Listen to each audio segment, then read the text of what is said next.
Welcome to another episode of Just More Fix. This is James. With me in this episode is Lacey. Hey. You can find us online at justmorefix.com or on Twitter at justmorefix.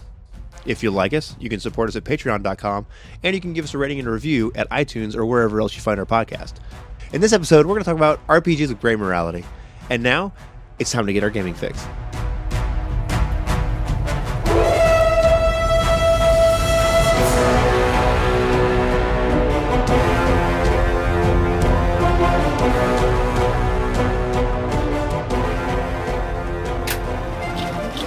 I'm Chris from All Things Good and Nerdy, a proud member of the Gonna Geek Network, just like the show you're listening to right now.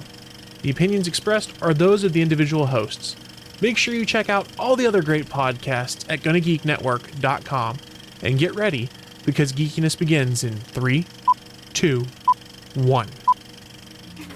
Welcome to another episode of Just More Fix. As you heard, we're going to talk about some RPGs with gray morality and hard choices in RPGs. But before we do that, two quick announcements. First off, this Friday, you should be hearing, hopefully, and listening to our second episode of our Night Witches actual play. Night Witches! Yes. Oh, yeah, I do. All the carries. So if you are a Patreon supporter, though, that should already be up in the Patreon feed as you listen to this episode. And as well as our episode 3 of our Night Witches should be up there as well in the next couple of days. Second announcement is if you live in the Terre Haute area, we are going to begin running some indie RPGs at our local gaming store that just opened in Terre Haute in the last few months. So more details on that one to come. May 12th will be our first day. Not exactly sure as to how many seats we'll have or what games we're going to be running, but there will be announcements coming out about that both on our Facebook group and on Twitter as well. So check those out if you want to sit in some games with us and you live in the area and you're relatively local and you want to come on down. We'll have more details about that, and hopefully we'll see you guys there and maybe even introduce you to some indie RPGs you haven't played, which was cool because that was something I got to do it at HoosierCon, which was pretty awesome. So spreading the indie love. I completely forgot we have another announcement. Awesomeness. I'm excited. What is it? Just a quick teaser. Couple weeks from now, we have an interview and an actual play scheduled with a game designer who we like very much. Oh, yeah, I'm more excited now that I know what it is. And that will be coming out to you at the end of April. Should be edited, cut, and ready to go, and should be out to you guys at the end of April. So we're super excited for that, so look forward to that one coming. We've got everything scheduled. I didn't jinx us with our last episode where I mentioned it because I was too excited. So look for that coming at the end of the month as I get too excited about it. Right on. All right. Now, we are going to talk about games with gray morality. And there are a lot of games with gray morality in them, but we're going to focus on the ones that actually focus on gray morality. It's a crappy way to say that, but hey, whatever. So to kind of lay this out, some games that definitely don't have gray morality are games like Dungeons and Dragons. Because it actually has you right in a capital G or a capital E, whether you are good or evil, right? And it's assumed that if you're murdering things, wholesale slaughter that are evil, that there is absolutely no problem with your morality. Right, exactly. Also, in addition to that, I feel like 40K, games like Only War, Dark Heresy, Black Crusade, which I guess you'd be on the evil side of the morality, the black side of that in that game. Those are very clearly black-white morality, as the quote, "Suffer not the heretic to live" comes to mind, and Purge the unclean seems pretty black-white to me. Right? There's not a lot of room for not a whole lot of gray in the emperors. No, in fact, there is an entirely lack of gray when it comes to the emperor. So some games that, well, I suppose maybe we should get back to what we were talking about before. Maybe What were we talking about before? So Star Wars very clearly has a black-white morality, right? Mm-hmm. Empire, Rebels, black-white. Jedi, not Jedi. Yeah, and Jedi, Sith. So we're going to get into some other games, but we delayed a conversation that me and Lacey had started to have. So my argument was that Firefly is a black-white morality world. But and you thought... No, it's not. It's not black and white morality. It's just not. So I feel kind of like the Star Wars Empire versus Rebel applies very much to Firefly with the purple bellies and the brown coats. I feel like, but like, it's more of a liberal versus conservative argument. Well, maybe when most of the games you probably play in, which are post Foundation, is that the Foundation Day? Is that what it's called? Mm-hmm. In that case, I agree with you. Well, maybe not. Founders. I don't know. Anyway. I just remember the episode where it's I like, think it's why is it Founders every Day. Foundation Day that I we think find it's ourselves Founders Day. in an Alliance bar and then they get in the fight and get thrown through the window that's not actually a window? I think that the problem here is that you're focusing a little bit too much on Mal. And Mal is a black and white sort of dude. Okay. But let's say instead of focusing on Mal, you focus on Dr. Simon. Okay. So here you have a person that could be argued as being a purple belly. He is very much okay with the Alliance up until the point where something happens with his sister. Right. Because he says openly, I supported, Yes. the Alliance. And so now he's on the run. Unification Day. That's what it is. Unification. Yep. He supported. Is it the Alliance? Am I saying it right? I don't know why that felt wrong. Anyways, There's too many spaceship movies with my brain rebels. is all addled with Star Wars now. It's Addled with Star Wars. It's a great medical condition. Addled with Star Wars. like, he starts out, supporting the Alliance, very much standard Alliance upbringing, well-to-do family, yada, yada, yada. Then something happens with his sister. He sees, oh, maybe there's something bad going on here. And now all of a sudden he's all like on the run. And he sort of still kind of goes back and forth. He's not wholesale, all Alliance people are absolutely bad. No, he sort of walks that line. I think he's more of an opportunist in that he's mostly Alliance, but doesn't want to get put in like a political prison and have his sister experimented on. Yeah, maybe. I don't know. I think when you take it out of the context of putting the focus on Mal, which in hindsight I will admit I was doing, but it's only because he's one of the coolest characters. But I think when you make it larger than that, I can see a better argument. And then you have Inara, like by all standards, she could be argued as a true neutral because she is okay with either side. Like she's not really involved in the politics of it so much. She's just there for sort of like financial personal gain right or whatever. Right. Well, she says that she tells Mal she supported unification at one point in this show too, which is what makes that show. And then there's Shepard Awesome. Book, whereas if you read the background graphic novel on him, it's just like fascinating character. Right. It's one of the big shames of that show is that they weren't able to showcase his backstory and what they kind of had planned for him. He's like the double agent. He is very cool. Well, they hint about it and do a good job that they were going to sort of develop that more, but just never had time. And they do a good job of just having things happen. And then there's just this giant question mark of like, what just happened with this guy who is clearly not just a regular old priest? You know what I mean? So, but I digress. don't know. I mean, it's like the Star Wars morality in that you get like the big alliance and then you get like the rebels, but I don't know. It's more subtle. It's not as very. So let me concede this to you is that I think perhaps that it is both, which is what makes it shine really well as a story and a world, in that there are big pieces that are very clearly black-white, but there are also big pieces where there's this vast difference between the two. And I think maybe that's the total lesson of this entire thing once we get done, is that the best stories have both of them. Well, I feel like anytime you make humans the focus of your story, like if the focus of your story is good fighting evil, like Lord of the Rings, then you're going to end up with a black and white. But in that story, when you're talking about the actual human interactions that happen, I guess human I'm using as a broad term, because Right. there's also halfling interactions, Elven and Dwarven. But you get what I'm saying. Blah, blah, blah, blah. Like Right. when you get down to the smaller subparts, there's a lot of gray that happens there. So there's the overarching good versus evil battle that is raging as they go to take this ring to Mordor, but then there's also some other subtler areas of gray that pop up when you start talking about the one-on-one more intimate interactions that happen between characters. I think so, but I don't think Lord of the Rings showcases it quite as well. I think Lord of the Rings still suffers from a lot of the D&D style morality where it's very clearly Saruman Gandalf, right? This very big, drastic, literally white wizard or black wizard, right?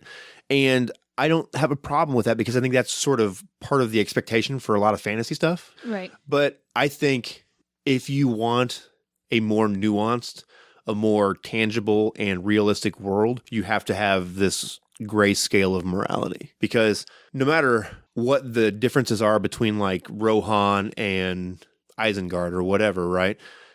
When everything falls apart and the goblins and orcs are raging across the land, it's fundamentally becomes the world of men, elves and dwarves, against the world of the orcs and Sauron. Or Sauron, I'm sorry. You know what I'm saying? That doesn't happen automatically. Like, the orcs and the goblins are already starting to take over Gondor before Rohan ever gets involved. Right. Like, it takes other people going and bridging that gap because they're over there stuck like, well, that's their problem. They wouldn't come to our aid, like men do, you know? Yeah, but like I don't- humans do. I don't know that I feel like that's gray morality. I think that's just like, you deal with it. You know what I mean? You know, but I also feel like that in terms of the storyline, it's intentionally set up that way to build suspense. But when you play in the game, the game world is set up in such that it's a black and white world. To kind of move away from that into something that I feel is very definitely and very clearly illustrates the gray morality is most of World of Darkness and specifically Vampire. Because in Vampire, you have two things pulling apart from each other. And while it sort of seems black-white on its face, it's actually about the spectrum in between, where you have the beast and the hunger to consume and destroy on one end, and your former self before you became a vampire and humanity. And what makes that, when that game really shines, is when you're looking at the spectrum in between, not the humanity 8, 9, 10, or the humanity 1, 2, 3, but that space in between. Does that make sense? Yeah. What? I was just thinking when that game really shines is when you lose the battle to a hunger frenzy and then you wake up and you're like, oh my God, what have I done? Well, then that's a perfect example though, because when that happens and you literally say, what have I done? You have to deal with the fallout and try and put it back together.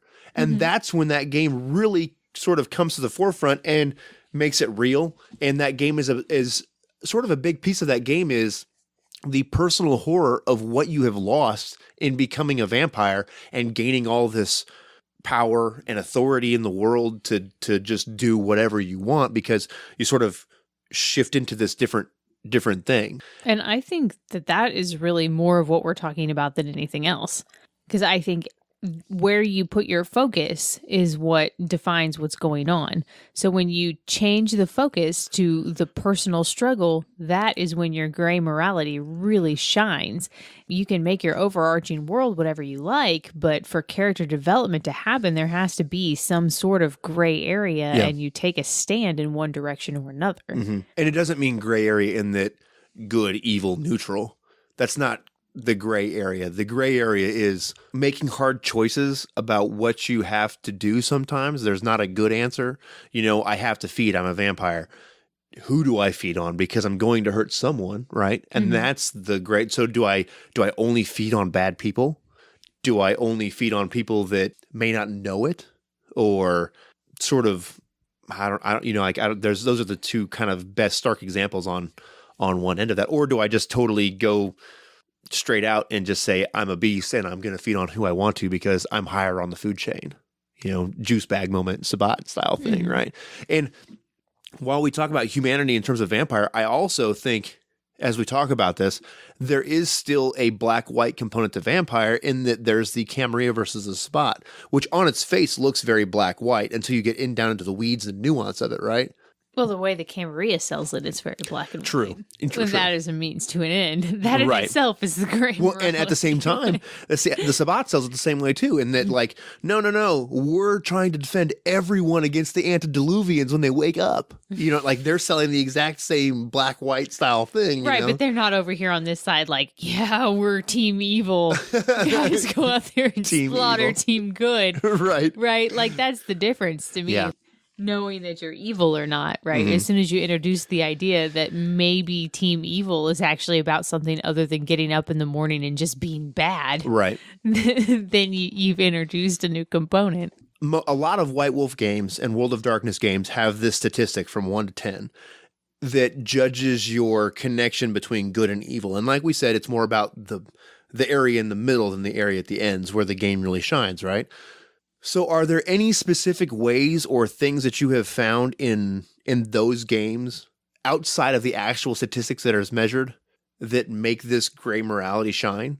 Well, I really already said it, but the fact that it's personal, it's Personal horror? it's individually based. It's focused on social interactions that your character has with other individuals. It is not overarching epic story campaign based. It is social interaction based. Okay, so let me ask you this then. Saying that it's personal, right? Because you're a vampire. And I agree with that because fundamentally that's It's not because you're a vampire. It's because that's how the game is designed. Right. I guess what I'm saying is that the premise being that all the elders always in the game world in that setting talk about all coteries fail because everyone betrays, because it's all about the individual, right? And that personal story, that personal horror and all that stuff. Given that, do you think that if you have a vampire game that is more coterie focused, right? As in for those of you that don't know, coterie being a group of vampires that work together. Do you think a game that is more coterie focused as opposed to personal horror focused loses that gray morality? Is that like so built into Vampire that even if you have a coterie focused game that you lose the grayness of it? I don't think you lose it entirely. I do think you lose some of it. I think I agree. I don't think you lose all of it because ultimately when you make those decisions, things are still going to happen where your humanity is affected and, roles are called for and that sort of thing. Right. So it's something that, people hold in the back of their brain because there's an actual game mechanic that reinforces it. Exactly. Yes. But you definitely still, you lose a little bit of it, I would say. So I agree. I agree very much. I think that so long as that humanity may not be the featured piece of the game and like what you were talking about with personal horror, as long as the humanity stuff is used, it will still always creep in there. Mm-hmm. So maybe it's at 6 instead of 10, but in a lot of other games, since there's no measurement of that, it's not even a factor, right? Right. So can you think... Can I ask a question? Yes. Because this is kind of teasing around in the back of my brain and maybe I'm way off base here, but isn't there some rules structure in Dungeons and Dragons that informs your alignment and that can change gameplay? From what I remember, or am I way off base there? From what I remember, if you play a character who has some sort of allegiance to a higher power, a cleric, a paladin, something like that, then there are some consequences for not following your alignment. But that's because gods give you powers and they say no more powers because you're not in line with the dogma of Paladine, or you're not in the line with the dogma of Takesis or whatever, right? But there are rules for that. For if you step too far, the dungeon master can say you don't get your spells renewed today, or you have a vision from your god about how you need to repent, and you don't have access to your clerical or your paladin abilities until you atone. But I don't believe, now there may be in some other source book, like of additional material that I don't know about, because there's let's be honest, there's a lot of D20 books, right? But I don't believe there's anything codified that says if like this is the progression of changing alignment. Okay. Now in World of Darkness and Vampire, when you have your road, most vampires are on humanity. There are rules in there about transitioning from the road of humanity to a path of enlightenment where it's not based on human morality, like the path of transformation or the path of bone or the path of metamorphosis is what I was thinking of. So what I was going to ask you is, do you like games with gray morality to play in them? Yes. So would you prefer to play, if you had a choice, would you prefer to play in a game in a game world or a setting where it was more of a gray morality or more of a black-white morality? It depends. Mostly, I think choose to play in a world with gray morality. But the thing about black and white morality is that it's easy. And so it frees you up to do other physically epic shit or whatever it is that you want to do. Right. Right. So you're not so focused on the personal struggle. Well, sometimes you just want to go cut the heads off the bad guys. Right. Exactly. So like sometimes I want to watch Schindler's List and sometimes I want to watch Conan. Dude, Where's My Car? Conan. I don't ever want to watch Conan. But like, you don't always want to struggle so hard. And so Right. like those I understand high what you're saying. fantasy games to me are a little bit refreshing. Okay, so because let me the ask you role this playing is so not then. Not complicated. not It's complicated. easy, right? Right. I guess let me change up how I ask this question then. Given that your creative batteries are fully recharged Mm-hmm. and you're not feeling particularly drained one way or another in terms of stories, right? Which would you choose? A black-white story or a gray morality story? I don't know. Right now, I'm feeling a little drained, so I Well, would choose. I'm the not saying black right and white now. I'm story. saying like if you were feeling like I would choose the gray morality oh, story. I agree. And do you know why? Could you articulate why you would choose that? Because this is like even in a gray morality story, right? I can always decide to stab something if I want to in a very black and white sort of way. But that struggle is more interesting. Mhm. There's not a lot there in the black and white story. It just is very us versus them, and Mhm. that's so boring. Mhm. There, I agree. there's no depth of thought for me, and there's no depth of thought for the GM. Really, I mean, you can run that story on autopilot, and Right. you can play that game on autopilot. There's goblins in a cave and there's a necromancer. Right? Right. No, I want more. So is it the nuance to the world that it brings it more to life and seems more tangible and real that makes it appeal to you more? Or is it the actual process of the choice and reasoning out the logic of the character I don't and think it going has so through that much to process? do with the world. It has to do with the characters within the world. Mm-hmm. We talked about Lamentations of the Flame Princess a little bit, and it is sort of like the D&D-esque type game in that you have lawful and chaotic in that system, Mm-hmm. but it's set up black and white.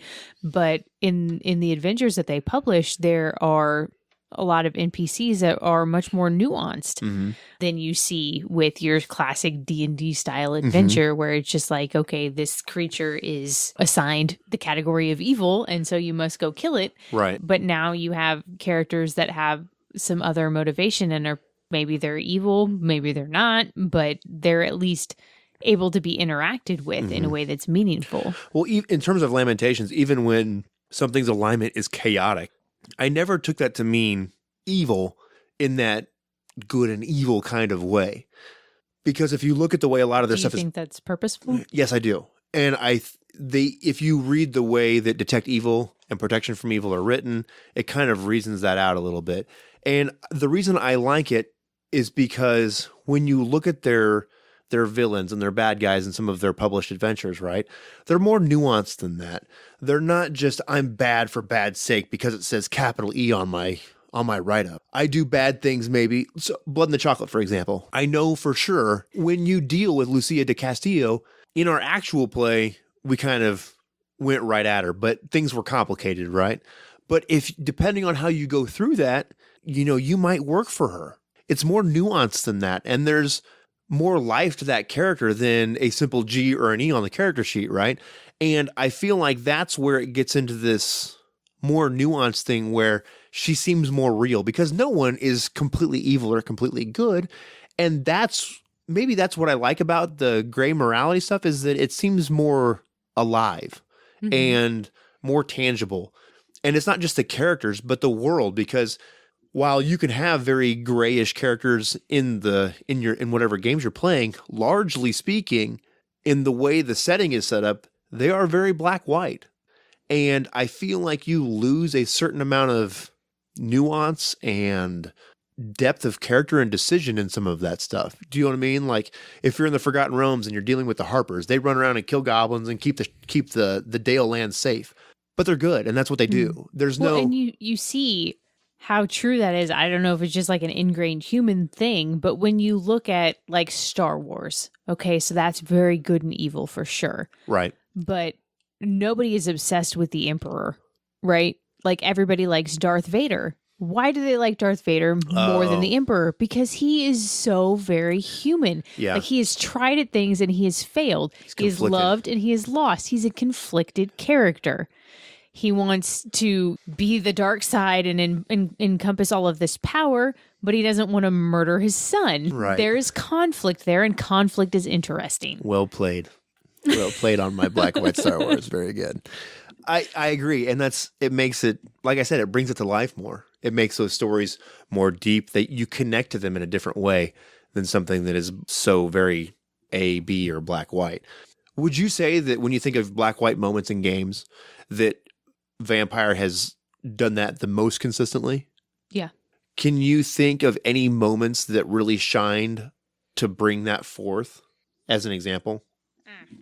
Because what I'm seeing here is the vast majority of people play Pathfinder or D&D style games, right? Mm-hmm. And there's nothing wrong with that. I'm not trying to say those games are bad. They're just different. And I think that if you could find ways to incorporate that gray middle area into those games, it would make them shine better.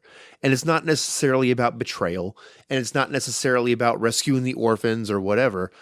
It's more than that. Those moments really come to the forefront. Okay, so we talked about Orpheus, right? Not yet, but we always talk about Orpheus. We're going to talk about Orpheus right now. So where would you put Orpheus? Orpheus, I think, is... Okay, so this is a walking contradiction of a game. Wraith and Orpheus both have spite or angst that is ranged from 1 to 10. Mm-hmm. 1 being I am a pure embodied spirit with no anger and that kind of stuff. 10 angst or 10 spite being I am a specter, I'm an evil spirit, and I'm here to do harm.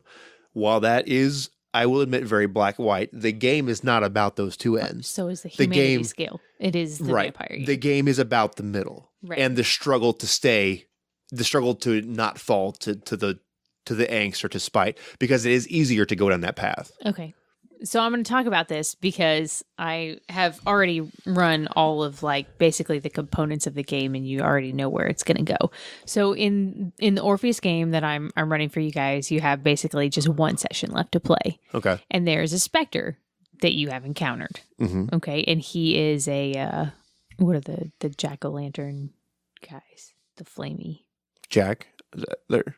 No, Jacks are like the murderer, No, those are Jason's. Oh, those are Jason's. Like the movie, Jason. Right. You're right. Anyway, so he lights things on fire, basically. But okay, so in this story, you guys are set in the Deep South. And there is some intertwining of kind of some white power dynamic and former slave oppression and all of that happening, right?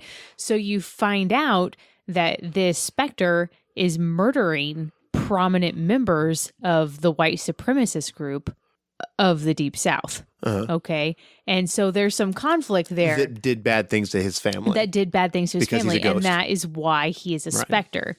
So the idea is to set up this conflict between your group as to the struggle. Okay, yes, we need to put it into the specter because this is the job that we've been hired to do. Mm-hmm. But the reason he's like this is because of all of these other bad people in this town that have caused this problem to happen. Right. And so I can see the tension building between Carrie's character, who is very much against this white supremacist thing, and Kurt's character, who I purposely set up to be in the midst of this because his family is tied into this organization. Right. And so he is less vigilant right. in stopping that than you would like him to be. Mm-hmm. So it's a very gray scheme, right? Mm-hmm.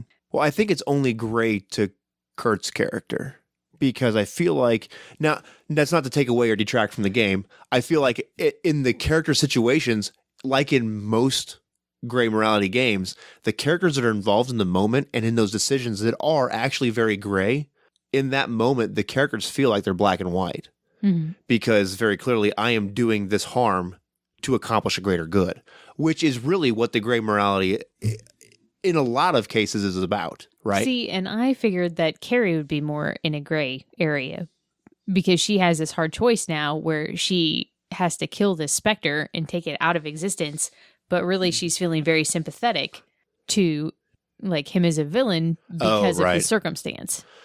I can see that happening the way... And then Kurt is sort of taking partial ownership in it because it's not directly his fault, but it is his family's fault that this creature is in existence at all.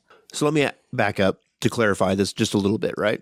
I know we're trying to have a gaming story. No. I think to illustrate the point in a way that this one is totally, and I totally asked you. It's totally relevant. All right. So Kurt's character in this case, he's not directly involved in any of the actual activities that happened to create this ghost to become a specter, right? It's just people he knows, loved ones, right? So in building that scenario, that's the rub, more or less, right? That's the sweet spot where you can create this conflict inside a character or inside a player as to where they've been put in a spot and there is not really a good, clear answer for that in that moment, right? Mm-hmm. And sometimes I feel like almost the even better spot is where if you have a group of players around a table and a couple of them feel like, ooh, I don't know what the right way to go with this is. And then the other players very clearly know which way they should go in their own mind. Whether those characters that are set on a path of action are in the same direction or not pulling it against each other. And I think that's where the sweet spot is, because that creates moments of tension, moments of drama at the table with the characters and players and whatever. Mm-hmm. So I agree that it sets it up very nicely and in a clear, concise way. Now, that's an example of a group where there's gray morality and people pulling in different directions at a group level, right? But are there any examples that you can think of where it was at an individual level? Okay, so the very first LARP we were in, mm-hmm. I played someone who was Clan Tremere, right? And as Clan Tremere, you can't advance without something terrible befalling the person that is an advancement rank above you, basically. More or less, yeah. Keithan is my friend, and he's also a Tremere. And so by some happy circumstance, I end up with some of his blood. So then I'm presented with the choice. Do I do nothing with this? Do I destroy it? Do I give it back to him? Or do I sell it to this other vampire at a very high price who can do something potentially ominous with it? Right. For my own personal gain. Mm-hmm. Naturally, I do the third choice. But there's that subtle betrayal. You know, there's what's right and what's, you know, best for probably me. Wrong, but really best for me. It's what's right and what's best for me. Right. That is, you know what? Maybe that's the better morality scale to use an example for vampire is this is what is right and this is what is best for me. Maybe we got this entirely wrong. Because as you say that actually is where a lot of this comes down to. Well, and that's when you're talking about your hard moral choices too. There is no right. So you have to pick the option. Mm-hmm. And so sometimes you can choose between what's best for me and what's best for the overall, you know, of humanity, maybe, and then you have an extra hard choice. Right, right. There are a few that I have in mind of moments, specifically with Vampire, where there were hard moral choices to make. So there was a situation in a game where the city was having a lot of activity happening that caused difficulties for feeding, right? Mm-hmm. And there were vampires who were starting to get more and more hungry because it's harder and harder to feed, which creates a problem. And then there's this risk of, if I frenzy and cause a breach of the masquerade and have all this trouble, I'm going to be in serious trouble. And in true vampire fashion, there was a void and someone stepped in to fill it. So it's hard to feed, but guess what? I have access to loads of blood.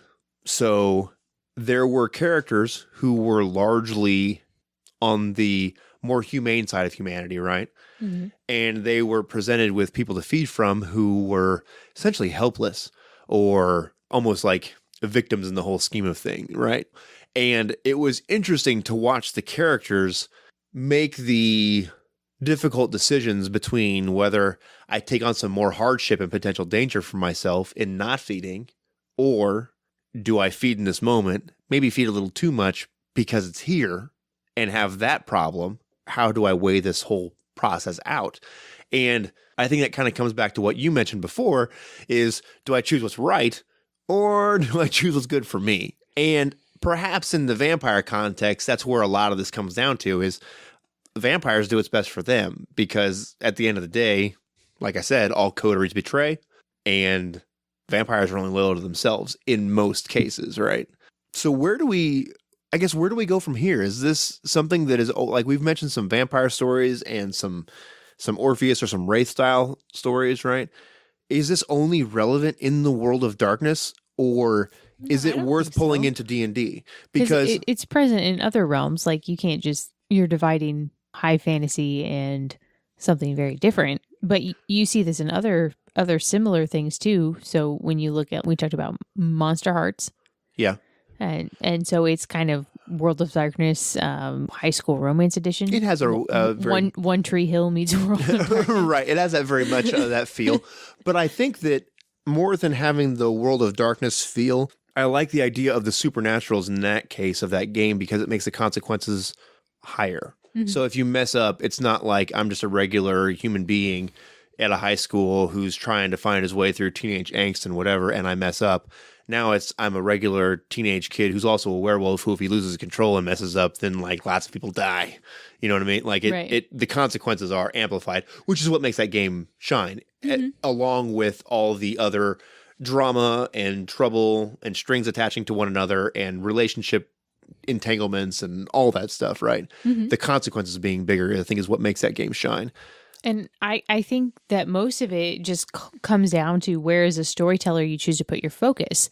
Because you've talked before about how you feel differently about Dungeons & Dragons versus Dragonlance. And I think probably most of that comes from the fact that you've read these stories that are about personal interactions from characters within the Dragonlance world, because you're essentially just placing it in a high fantasy world. It's no different from the Dungeons & Dragons world. What makes it different is the baggage I bring with me. Right. And that is based on the conflict in those initial stories between, you know, Rasslin and Strom and Tasselhoff, and all of those different characters bring their own set of unique struggles that are very much a gray morality sort of careful which way you slide so you don't go too far. Well, Rasslin actually, I guess in the fantasy genre, is a very good example of that, in that when he goes and takes his test of wizardry to choose for what robe he takes, whether it's white, black, or red, he chooses red not because of any incredible loyalty to black or white, but because there's more magical knowledge that I can get as a red robe wizard than I can get as a white or a black, which is what is right and what is best for me, it kind of comes right back to that. And then you see him kind of pull his brother down with him in that slide because his brother is what you would call a good character. Right. But he's constantly defending this person who's on the gray morality scheme, and that sort of makes his judgment questionable as well. Well, he also, Rasslin sort of slowly slides to the bad or evil end of the spectrum, but it's almost like in a Magneto way, and I sort of always felt like he was doing it because he had to do it because of omelet and eggs, not because of I'm just bad.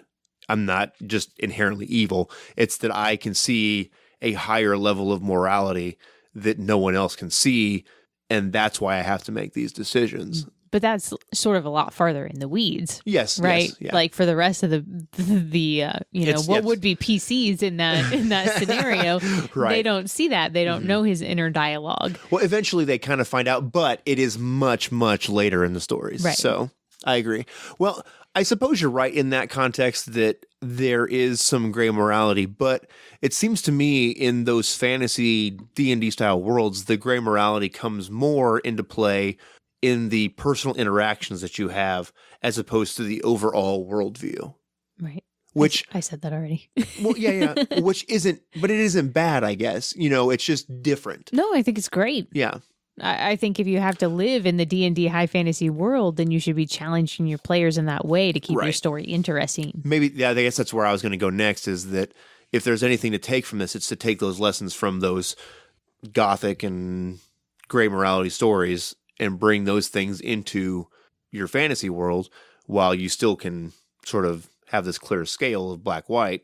Truthfully, I would argue that street walks both ways, in that if you're playing in a heavily gray morality system like World of Darkness, then occasionally you might want to lighten it up by just sort of letting your players fight the Bali and just making the decision easy. Right. Well, that's what's interesting sometimes in vampires. Usually it's this, really, I don't describe it as gray. Bali are like demons, for those of you that don't know. Yeah, it's a gray-black scale. There's not a white. No one is actually on the white scale in vampire. It's this whole giant section of gray, and then there's this other thing over here that, well, no one wants to do that or be that guy, the Bali or the whatever the ultimate evil is, where everybody's like, or whoa. the Sabbat, if that's in that your context. Bad guy of choice. Right. So when that moment happens, everybody's like, whoa, I may hate you, but, well, you're definitely not Sabbat. and you're definitely not Bali. So let's go solve that problem real quick and then come back over here and we can get back to us duking it out after that's all. And that could be a very pleasant break from your players who are just like mentally straining with the weight of this just constant struggle. Well, it also does some interesting things too when you have that moment where you have to work with the enemy of my enemy moments, right? And that happens. Then when the truly evil threat is gone and you have to reconcile, well, this guy may have saved my life. Right. And now I have to do we really go back to the way things were before? Or is this something new now? And how does that change things? Yeah, I don't know. I feel like that's really kind of leads us into something that we're going to talk about in the future, which is the sympathetic villain and how villains change over the course of time and how they start and how they finish and how that all goes.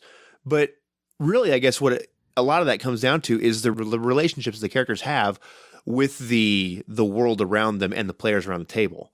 In that if you're not finding new and interesting ways to challenge the characters and the relationships they have, the game can sort of start to feel like it's stale and it's not alive in the same way that it was.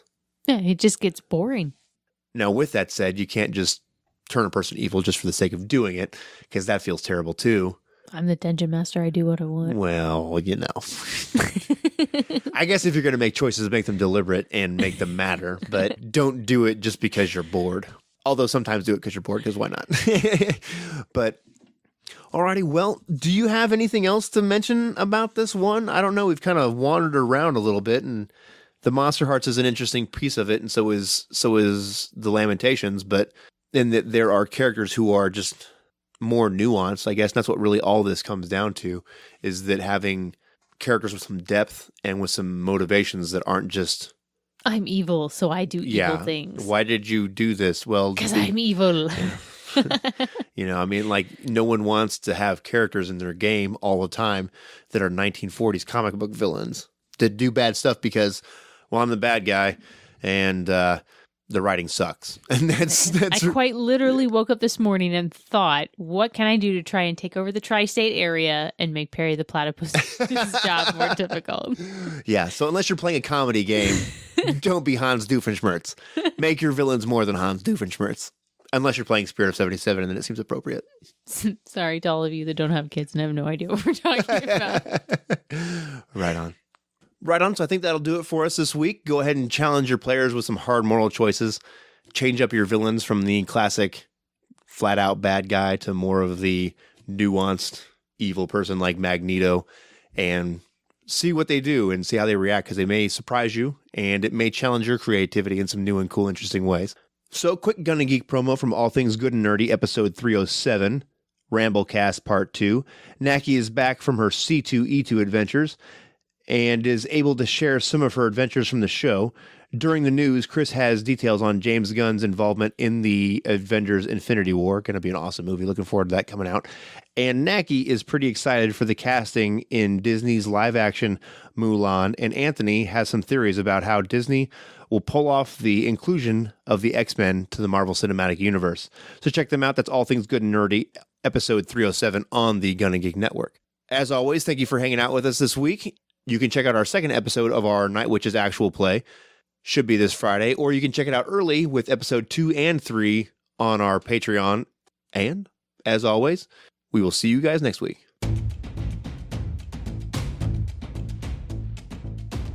Thanks for listening. This has been an episode of Just One More Fix. Music has been provided by Kevin MacLeod.